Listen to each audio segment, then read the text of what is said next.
मैं डॉक्टर राम कुमार सिंह हिंदी कक्षा में आप सभी का स्वागत करता हूं। केंद्रीय माध्यमिक शिक्षा बोर्ड नई दिल्ली द्वारा कक्षा द्वादश के लिए निर्धारित पाठ्यपुस्तक आरोह भाग 2 के गद्य खंड से काले मेघा पानी दे पाठ का प्रश्नोत्तर पर प्रकाश डाल रहा हूं। आप सभी तल्लीनता एवं एकाग्रता के साथ सुनेंगे।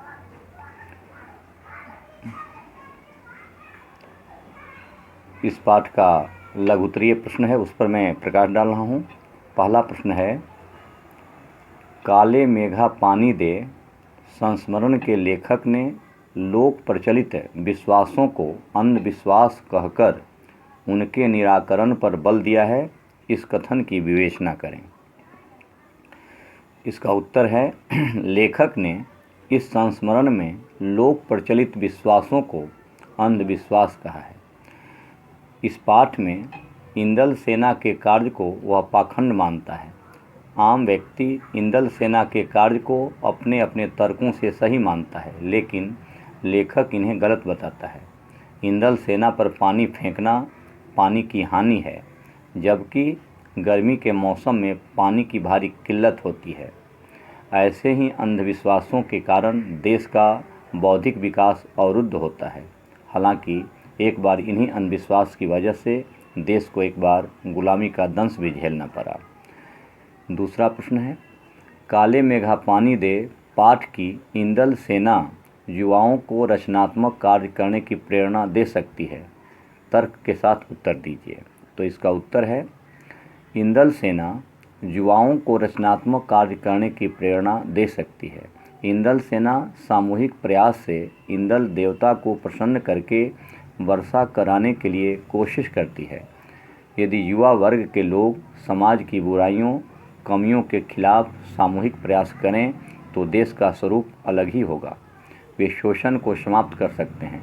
दहेज का विरोध करना, आरक्षण का विरोध करना, नशाखोरी के खिलाफ आवाज़ उठाना, शराबबंदी के खिलाफ आवाज़ उठाना आदि कार्य सामूहिक प्रयासों से ही संभव हो सकते हैं।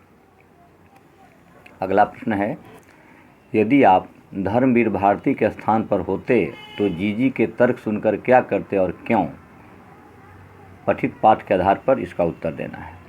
इसका उत्तर होगा, यदि मैं लेखक के स्थान पर होता तो जीजी का तर्क सुनकर वही करता जो लेखक ने किया, क्योंकि तर्क करने से तो जीजी शायद ही कुछ समझ पाती, उनका दिल दुखता और हमारे प्रति उनका सद्भाव भी घट सकता।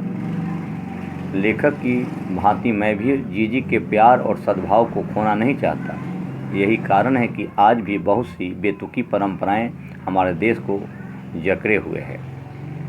अगला प्रश्न, काले मेघा पानी दे पाठ के आधार पर जल और वर्षा के अभाव में गांव की दशा का वर्णन करें। तो इसका उत्तर मैं बता रहा हूँ। गली मोहल्ला गांव शहर हर जगह लोग गर्मी से त्राहिमाम कर रहे थे। जेठ माह भी अपना ताप फैलाकर जा चुका था और अब तो आषाढ़ के भी 15 दिन बीत चुके थे। कुएं सूखने लगे थे, नलों में पानी नहीं आता था, खेत की माटी सूख कर पथरा गई थी, पपड़ी पड़कर अब खेतों में दरारें पड़ गई थी, झुलसा देने वाली लू चलती थी, जानवर प्यास से मर रहे थे पर प्यास बुझाने के लिए पानी नहीं था। निरुपाय से ग्रामीण पूजा पाठ में लगे थे।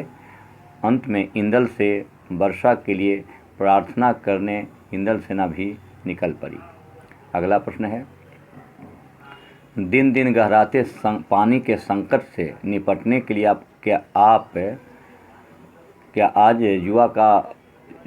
आज का युवा वर्ग काले मेघा पानी दे कि इंदल सेना की तर्ज पर कोई सामूहिक आंदोलन प्रारंभ कर सकता है? इस पर अपने विचार व्यक्त करें।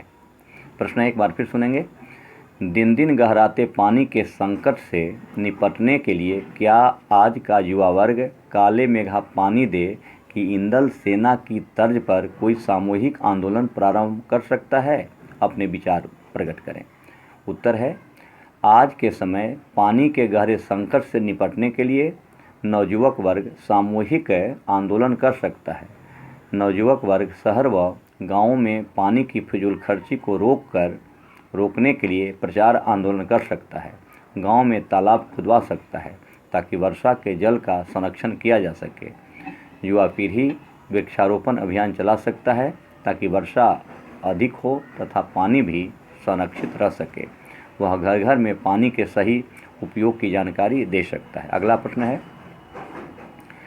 ग्रीष्म में कम पानी वाले दिनों में गांव-गांव में डोलती मेढक मंडली पर 1 बाल्टी पानी उड़ेलना जीजी के विचार से पानी का बीज बोना है कैसे? उत्तर है, जीजी का मानना है कि गर्मी के दिनों में मेढक मंडली पर 1 बाल्टी पानी उड़ेलना पानी का बीज बोना है। वे कहती हैं कि जब हम किसी को कुछ देंगे तभी तो अधिक लेने के हकदार बनेंगे। इंद्र देवता को पानी नहीं देंगे तो वह हमें क्यों पानी देगा? ऋषि मुनियों ने भी त्याग व बलिदान की महिमा गाई है। पानी के बीज बोने से काले मेघों की फसल होगी, जिससे गांव, शहर, खेत खलिहान को खूब पानी मिलेगा। अगला प्रश्न है, गगरी फूटी बैल पियासा का भाव या प्रतीकार्थ देश के संदर्भ में बताएं। तो इसका उत्तर मैं बता रहा हूँ।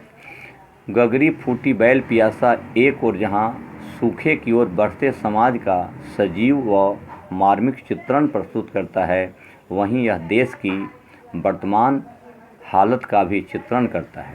यहाँ गांव तथा आम लोगों के कल्याण के लिए भेजी अरबों खरब की राशि न जाने कहाँ गुम हो जाती है। भ्रष्टाचार का दानव इस समूची राशि को निगल जाता है और आम आदमी की स्थिति वैसी की वैसे ही रह जाती है, अर्थात उसकी आवश्यकता रूपी प्यास अनबुझी रह जाती है। तो यह रहा गगरी फूटी बैल पियासा का भाव। शेष प्रश्नों का उत्तर अगली कक्षा में दूंगा। धन्यवाद।